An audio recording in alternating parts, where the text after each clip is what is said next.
Yeah, so thanks again so much for having me. I really appreciate the opportunity to talk about this paper.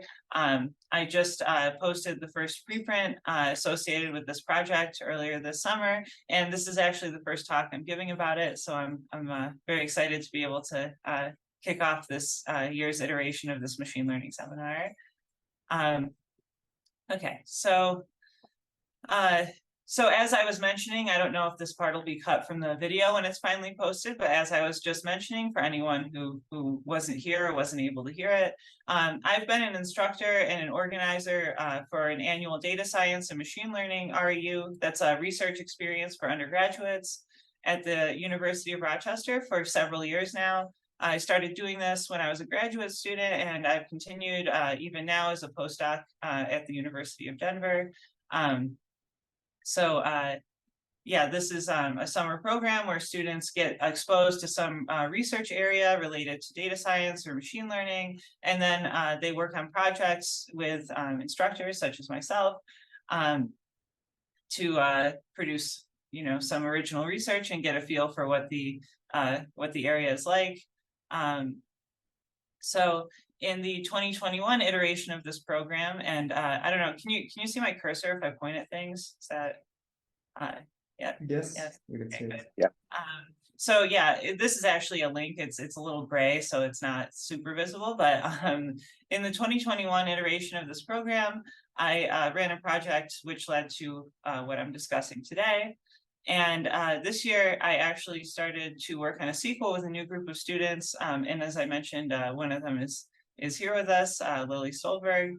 And so we've got a great group that's continuing on with this new iteration of this project. And this year is also a link to this year's program page if you want to see what the whole program is like. So you can find the preprint at here on the archive, and I assume these slides will be posted, and so you'll be able to hopefully click on them there, or I'll post a link on my website or whatever. And you can also find the relevant code here. So the program, the NSF, that's the U.S. National Science Foundation funded component of this program, is called Tripods, and so that the repo is Tripods 2021 UA for Universal Algebra. Not the prettiest name, it may change at some point, but for now, that's what it still is. I'm going to first talk about universal algebra and universal approximation, and talk about how these two apparently unrelated areas actually have a pretty strong connection. And then I'll discuss what I mean by a discrete neural net. If you're familiar with neural nets already, it should seem very natural to you. If you're not, that's okay, because it probably also will still be fairly digestible. And then I'll discuss polymorphisms, which are these kinds of activation functions that I would like to use for this learning paradigm. And then finally, I'll discuss an example of learning with binary images, that's black and white images. And I'll draw some pictures. Hopefully at some point, I'll just have more of this properly typeset, so I'll have prettier pictures. But for now, you'll have to suffer with me as I draw things by hand, as if I had a blackboard here. Okay, so first of all, at some time during the 2020-2021 academic year, I was thinking about what I wanted to do for the following summer's iteration of this research program. And I noticed that some early results in universal approximation for neural nets, in particular Cybenko's from the 1980s, actually had a great deal of similarity to some results on the primality of random finite algebras in universal algebra. And there is this theorem of Mirsky's from the 1970s, which was the one I noticed in particular. So I'm not going to go into an extensive amount of detail exactly about what that connection is. It's also just alluded to in the preprint at the moment. If reviewers ultimately ask me to put in all the details, then I will. But if you're familiar with both of the things, then you actually will see that it's quite evident that these are talking about the same sort of idea. and you can listen to me discuss this in greater length on the YouTube video that's linked here. So basically, the executive summary of this is that early on in the academic theory of neural networks, people started proving results that said, well, if you have any sort of activation function for your neurons, then or any activation function from a fairly large class of activation functions, then it is possible to construct this network of neurons, this neural net, that can represent any reasonable function. And reasonable is extremely, extremely broad. I won't give all the details, but that's basically the idea. And so then you say, okay, well, at least doing this machine learning thing with these neural nets is plausible in the sense that you could represent any given function with one of these neural nets. So that was from the 80s, but back in the 70s, people in the area of universal algebra, which is sort of abstract algebra, but not all the way to category theory, we're talking about something very similar. They were saying, well, you know, if I just choose a bunch of random operations on a finite set, then I'm going to be able to actually combine those in any way that I choose and get every possible operation. That's basically guaranteed. If I just choose a big enough random set and a couple of random operations on that set, I can actually represent every single possible operation on the set in that way. And here I mean operation in the sense of like a binary operation or like a higher arity operation. Oh, and by the way, too, you know, I'm not, you know, I don't think I'm on a super tight schedule here, so please stop me and ask me if you have any questions. So, you know, I don't know and can't assume that everyone has all the background, so please don't be shy. If I use a word, you don't know what it means, you know. But okay. So then the idea for this project was to say, well, okay, these universal algebra results are basically saying if I take a big enough finite set, take a bunch of random operations on that set, I can represent any operation that way. But that's basically the same thing as saying, if I use a big enough random set of operations for my activation functions, then I can represent any operation on whatever finite domain I chose to start with. But since everything in a real physical computer is finite in as far as I'm aware anyway, then we might as well do this, because of course anything continuous that we're approximating, we're just approximating with floating point operations that are ultimately discrete things, right? So this was the idea. Use operations on a finite set instead of continuous activation functions. And so my students and I quickly realized that this having this unrestricted hypothesis class just led to overfitting much faster than in the continuous case. Overfitting, of course, is a problem even in the continuous case, but when everything's discrete and finite, it tended to happen very fast, and that's not very interesting, right? It's great that we can represent anything that we like using random operations, but of course, if we just overfit immediately, that's not very exciting. So we found that we could actually do a lot better by only using activation functions, which were polymorphisms of a relevant relational structure. And these things I will actually define to some extent. Okay. So, okay, so now I'm doing one of the things that you're not supposed to do in a talk and throwing like a somewhat long definition at you, but this is just some version of the standard definition of what a neural net is.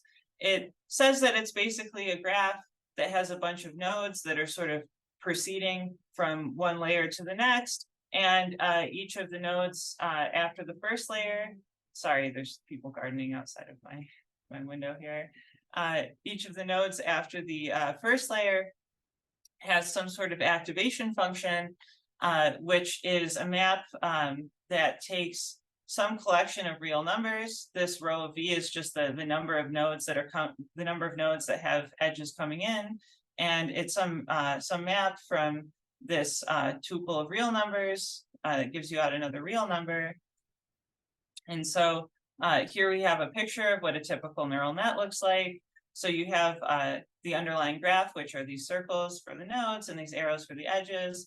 And in this initial layer here, we have the input nodes, just think of as like variables that we're plugging things into. And then in the subsequent layers, we have nodes feeding into them from the previous layer. And each of these guys is labeled by some activation function, which are our little phi ij here. And so this is maybe slightly different from the usual conception of a neural net, even in the continuous case, in the sense that you often think of there being weights like wij's here on the edges. But if you would like to, you can represent the same information by thinking of those weights as actually belonging to the particular activation functions on each node, so that the underlying architecture or graph structure of the neural net doesn't have any additional labelings on its edges. You can think about things that way if you would like to. And so as we'll see, that's actually an important step for the generalization. So, okay, so this is a typical neural net, and of course we can feed forward through it, which I won't discuss in detail, but we can feed forward through it and we can represent some function. In this case, this neural net represents some function or a pair of operations, if you'd like to think of it that way, that is mapping a triple of real numbers to some pair of real numbers.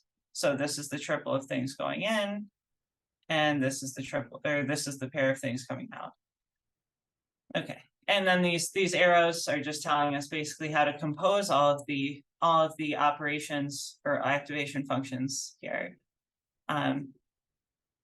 Okay, so all right, so then I could take this definition and say, well, this previous definition that I had, and say, well, there's no reason that I have to use the real numbers here. I could describe the exact same thing if I just say I take some set A. Really, it could be any set, even an infinite one. But the case I'm interested in is actually where I replace the real numbers with just some finite set A, and I have the same definition.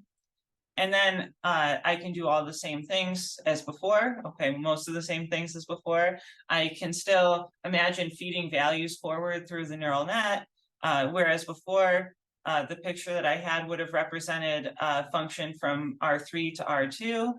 I can instead think about the same type of object as just representing a function from triples of things in whatever my set A is to pairs of things, assuming that these phi ij's are the appropriate types of functions. So for instance, this phi 3,2, this thing would actually be something which takes two inputs.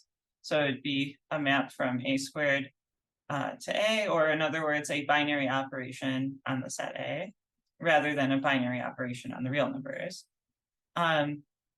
So I could replace the reals with just some finite set, and I can do similar things.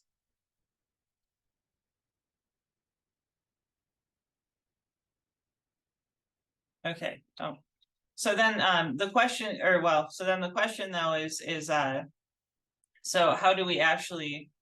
Okay, maybe the first question is, how do we actually learn with something like this? Because if we're just using functions on a finite set, everything's discrete. We don't have any notion of differentiation, so we can't do anything like gradient descent, backpropagation. Like these things just don't make any sense in this context.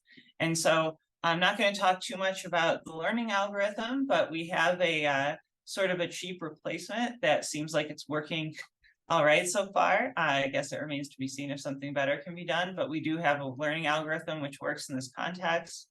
But as I mentioned, even if you have a working algorithm for learning with this kind of neural net, we still have this problem of overfitting, that everything that we do just seems like it overfits really quickly.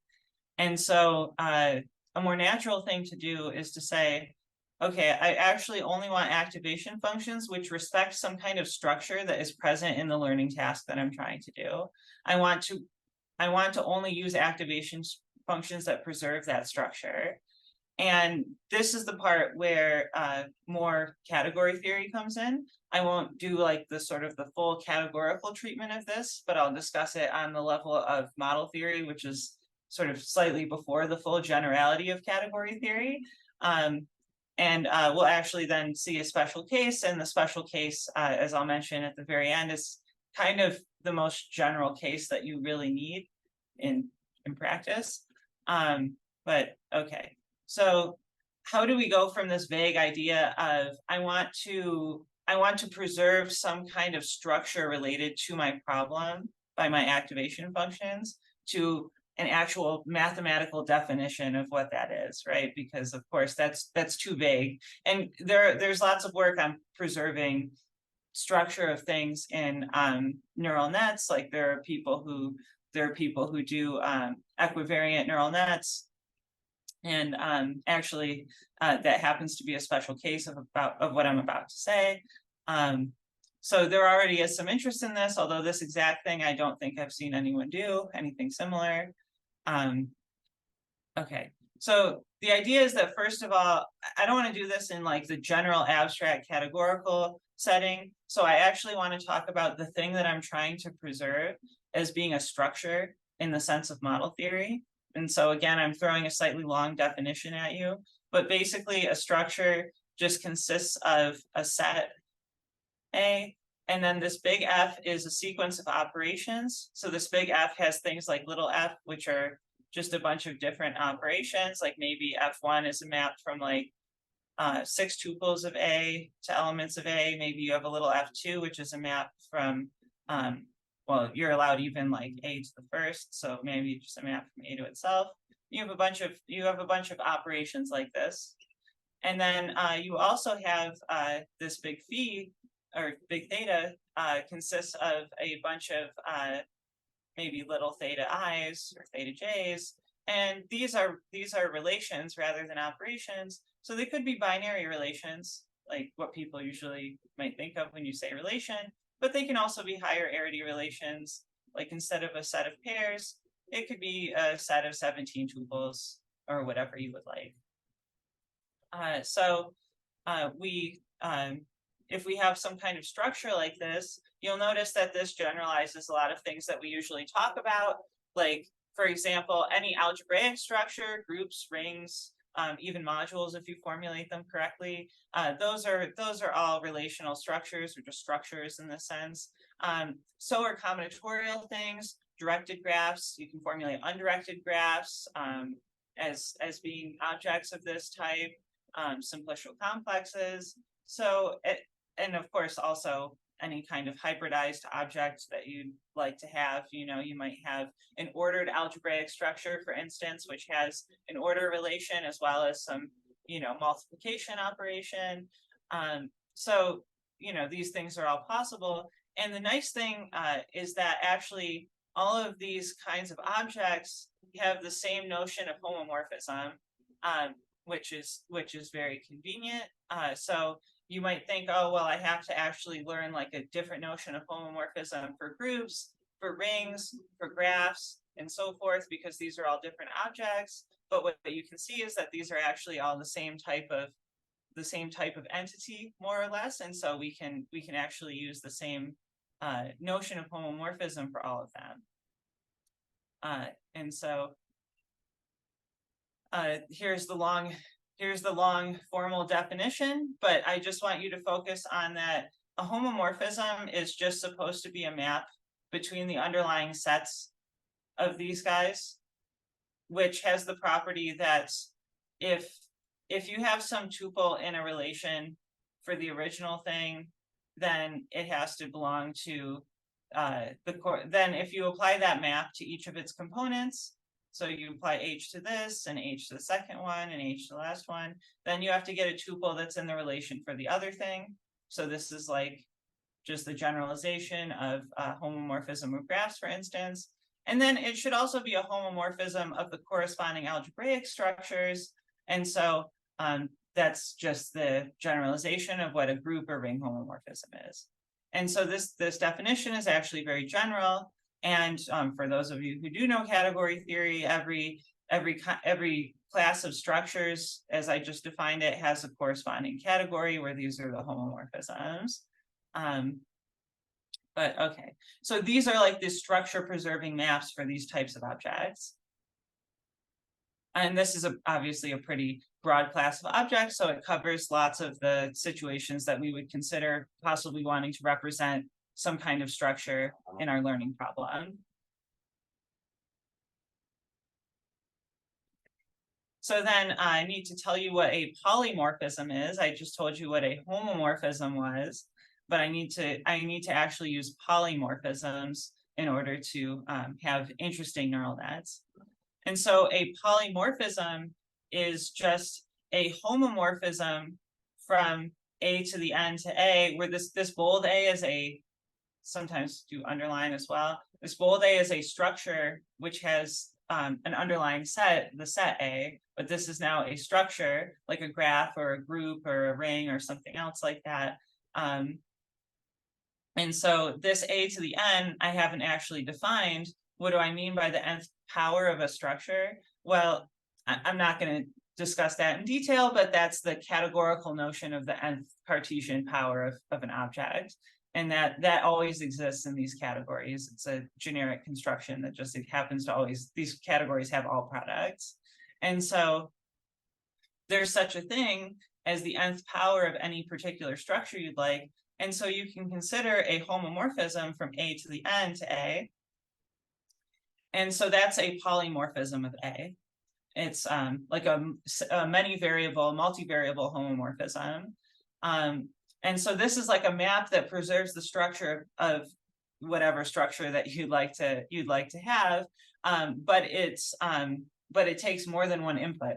And so we can use these as our activation functions, because if you'll remember before, our activation functions, we originally said were just maps from the underlying set A to the N to A. There were some operations on the set A, but now we have these actually endowed with the additional property that they preserve some structure.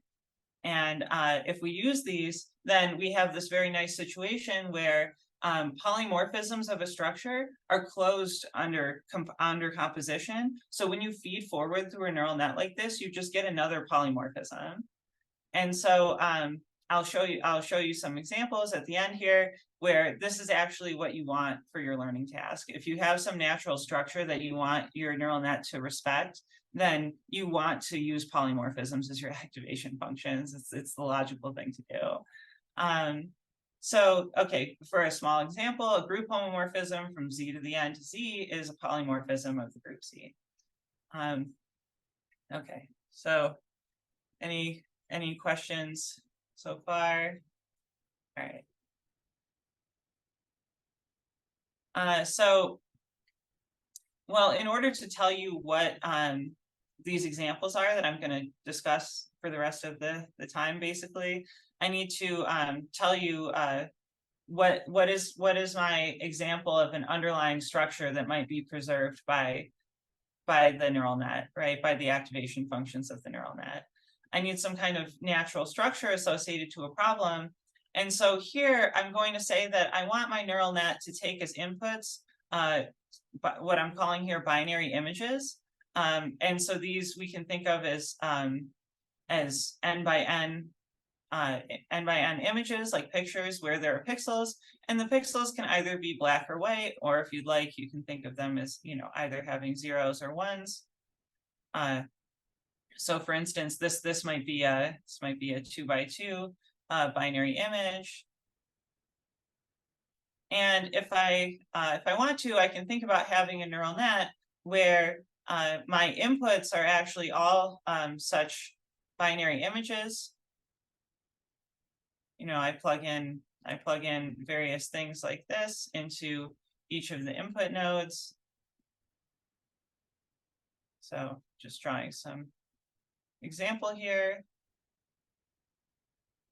And then I want this neural net to somehow respect the similarity of images. So I want to run this through a neural net where my idea is that if I am going to change one of the inputs by a single pixel, like say, can everyone see this well enough, first of all, or should I go to the big board? You can see it. Okay. Yeah, thank you. So so the idea would be, well, okay, if this was any sort of reasonable neural net that took these images as inputs and also outputs other such images, you know, of the same size, just to make our lives easier,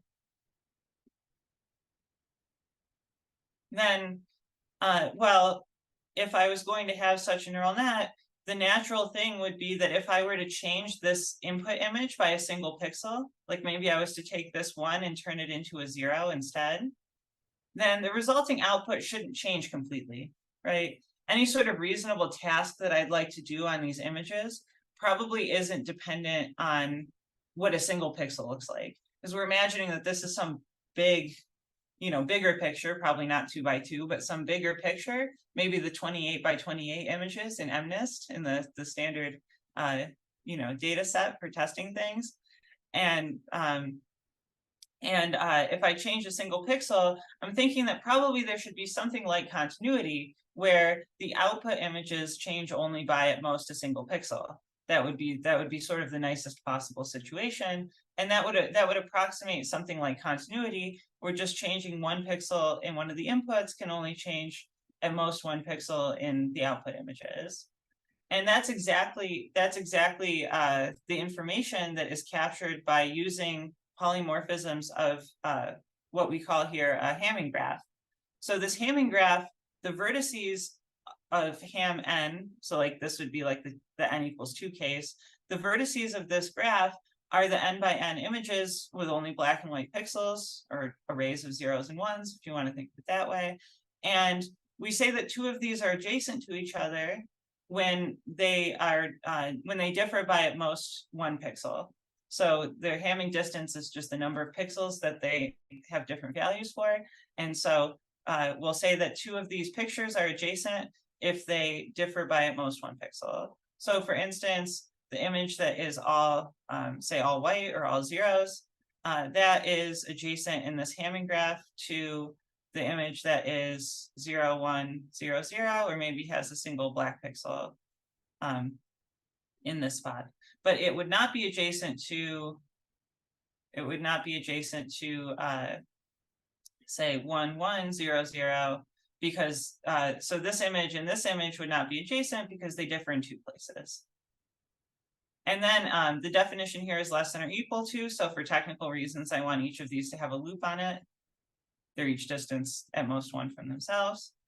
And so so we can form such a graph for any size binary images.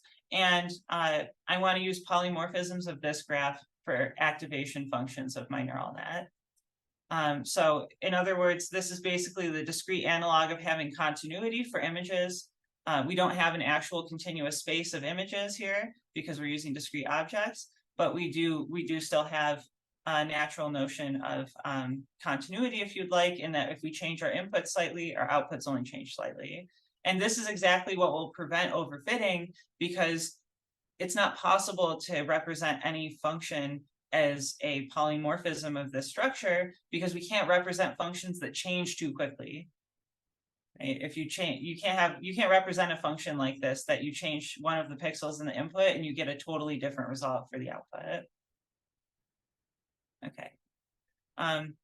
Any questions or comments about the pictures before I move on and erase all of my hard work here? Okay. Okay, so endomorphisms and automorphisms of this graph are actually really easy to come by. So the dihedral group acts on this thing in a natural way. For instance, if I have this binary image here, there's a natural action of the say the rotation in the dihedral group that would take this and would rotate it into this thing instead. And I I can just apply any symmetry of the dihedral group and get another one of these guys. Or if I would like, I could, apply a reflection. Okay, this isn't very exciting because it's a 2x2 image, but I could say apply a reflection instead of a rotation, and I could get, something like this instead. And so the dihedral group acts on these guys. Maybe a point to make is that this is actually not the same as asking for an equivariant neural net, because in equivariant neural nets, the activation functions are supposed to be compatible with the rotation and reflection, in the sense that, or whatever group action you have, in the sense that you can apply the action, then the operation, and then get the same result as applying the activation function and then the action.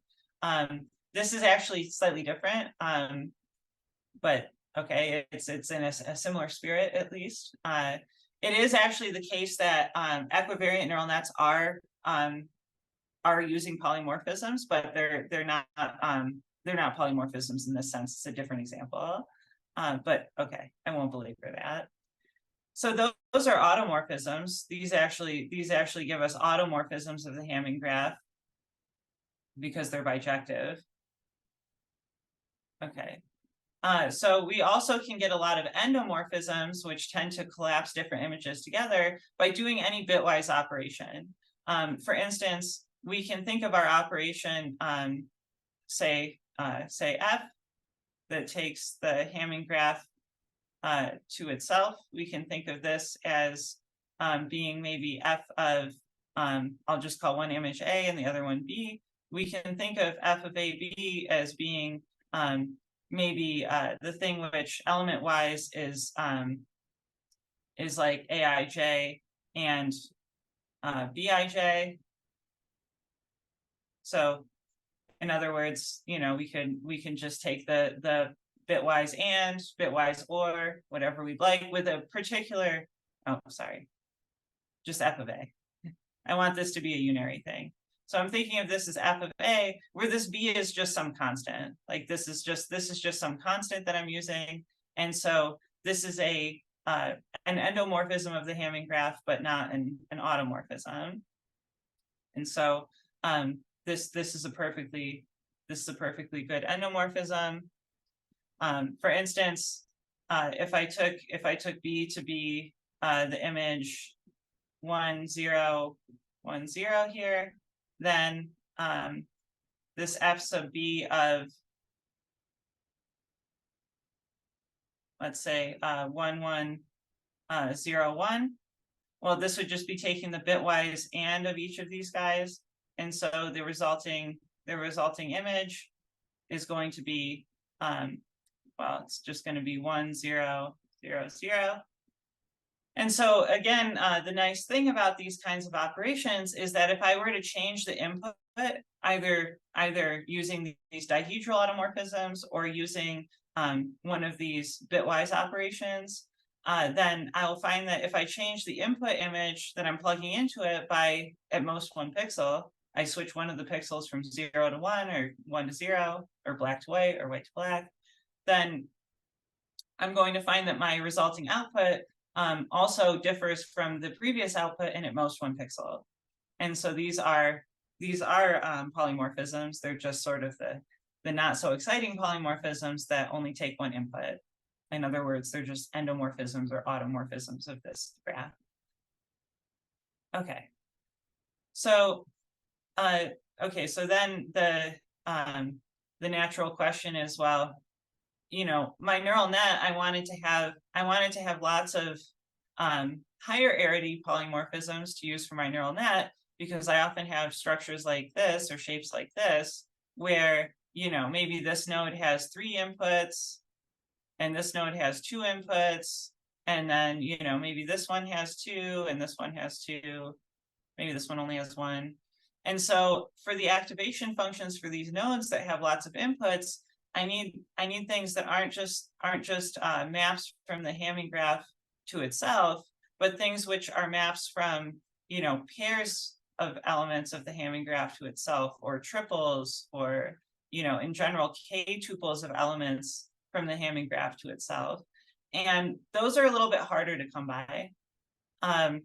I mean, if you really want to challenge yourself, I mean, maybe, who knows, maybe I'm overestimating how difficult it was, but I felt like it wasn't the easiest thing to come up with interesting examples. But if you'd like, just pause the video now, or just stop listening to the rest of the talk and try to figure out if you can come up with these.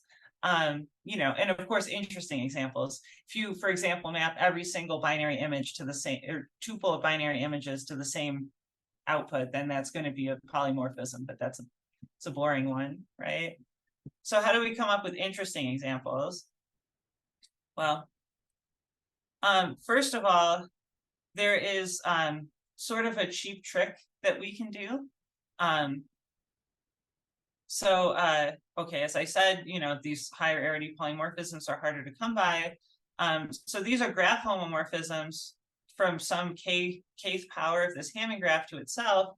And okay, so this cheap trick I'm going to introduce, I want to show you, sort of a natural observation, which is that in this Hamming graph, remember that if I have any image here, like I'll just keep doing my standard example, like say, if I have the image which is all zeros, just all white pixels, for example, it's adjacent to itself because its Hamming distance from itself is at most 1. Its Hamming distance is 0. And it's also adjacent to, for instance, maybe 1, 0, 0, 0, because that differs from it in at most 1 pixel. But that thing is also adjacent to itself. So now this part, this subgraph of the Hamming graph, that's a complete graph with loops. And one thing that you can notice is that any function which sends a graph into this graph is going to be a graph homomorphism, because no matter what my input graph looks like, when I map into this part of the Hamming graph, I'm going to find that any edge that was in my original graph that I input, however complicated it was or whatever, any edge that I look at is going to be mapped to an edge in here, right? There's no assignment of vertices from any particular graph that I'd like into this thing, which does not give me a homomorphism. So it's very easy to find these kinds of homomorphisms.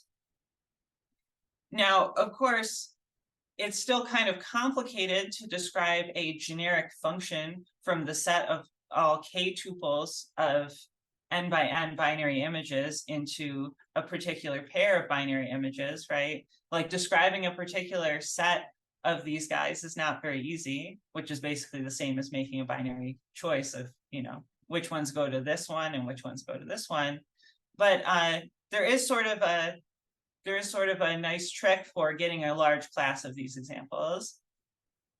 And so that's given by what I will call the indicator polymorphism, or multilinear indicator polymorphism. So this is basically a souped up version of the bitwise operations that I talked about before, and the trick about mapping into a pair of images that I discussed previously. So this formula is just saying, choose a binary image B, which has this Bn is just saying that this is one of the ones that only has a single non-zero pixel. So like maybe this one 1 0 0 1. And so then take a sequence of images which are these Ci. So maybe I'll do the n equals 2 case here, and I'll say, so this is my B. My C1 is maybe 1 1 0 0. My C2 is 0 1 1 0. Why not? Then the corresponding map G B C from, okay, so then this will be AN squared. Well, actually it'll be A2 squared because I chose 2 by 2 binary images. to A2. So this is taking pairs of binary images to a single binary image. And the way that it's doing it is by, if I do G, B, C of, say, I do all ones, and then maybe the next one I'll do 1, 1, 0, 0. Then what this is saying is compute the dot product of this with C1. So the first input is dotted with the first thing here. And so this is just the usual dot product in F2 n squared, or in other words, it's just saying add up all of the multiply all of the corresponding entries in these matrices, and then look at their sum mod 2. So for instance, here we would have that we would get 1, 1, 0, and 0. So we get 2 ones, so that's actually 0, 0 mod 2. So that would be the dot product of this with this mod 2. And then here we would do the same thing for this image and C2. And so we would have, let's see, 0, 1, 0, and 0. So that would give us a 1. And then we want to multiply that by B. And so what I mean by that is just, well, since this product here is 0, we're going to take that to mean that we should output the all 0 image rather than B. And if it had been 1, we would have output B. And so the result of this is just this. Okay, so that gives us a pretty large family of possible polymorphisms to use. Although, as I said, they're kind of boring because this is a pretty cheap trick, right? Any function will give me a graph homomorphism if I'm only mapping into these 2 adjacent images. So that's not really that exciting. We actually need to do more experiments, which my students and I are working on now, to determine whether this is actually sufficient for reasonable learning tasks to only use polymorphisms like this. However, there are interesting polymorphisms that are more difficult to come by than this one.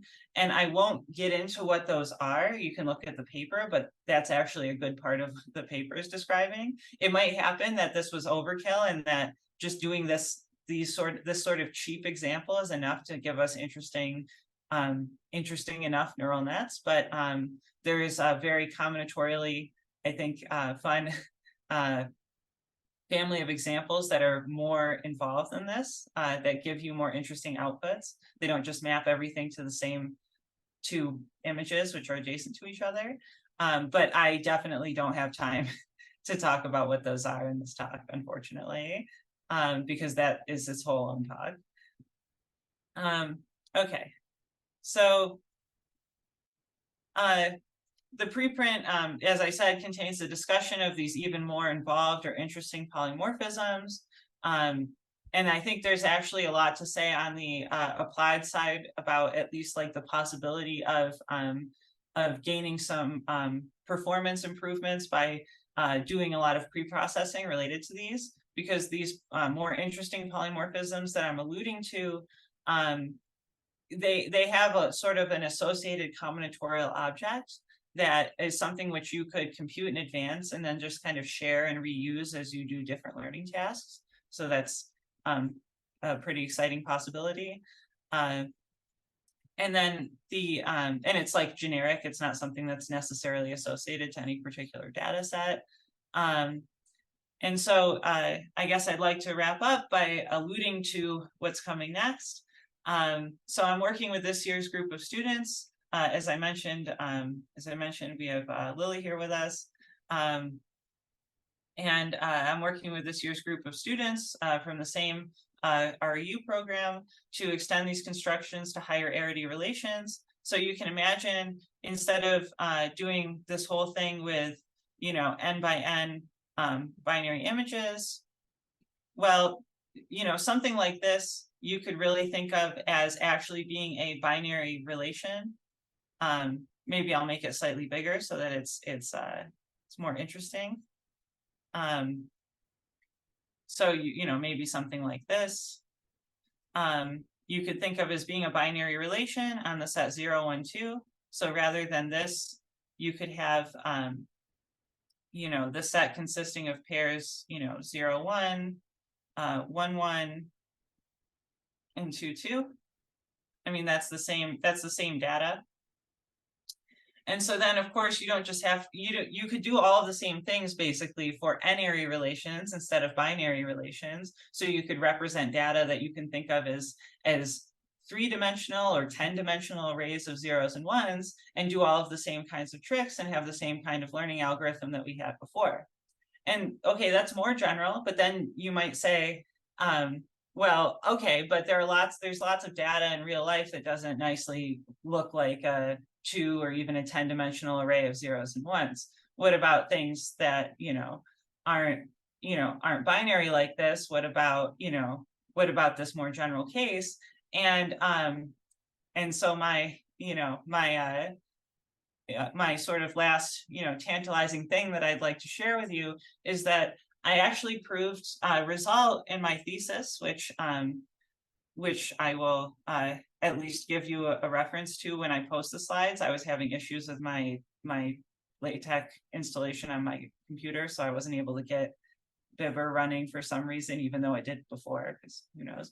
But I'll get you some reference. I can send you a copy of my thesis if you'd like, but it's not published anywhere that anyone will read. It's on ProQuest, But in my thesis, I actually proved that in a pretty general setting, any sort of category of structures like this, even more general than what I already described in this talk, like more general than model theory, basically any reasonable category of structures that you would like to talk about is actually can be represented faithfully as a category of objects which just consist of relations like this, which are just made of relations in like the classical model theory sense. And so because of that, this actually is going to give us a way to turn this technique into something which can apply to general data structures that have interesting structure to them, that aren't just clearly black and white images or whatever. And so so that's where we're going next. And I hope that you stay tuned, or even if you want, reach out and get involved. I'm pretty excited about this project. So yeah, thank you so much. Thank you so much for having me here today.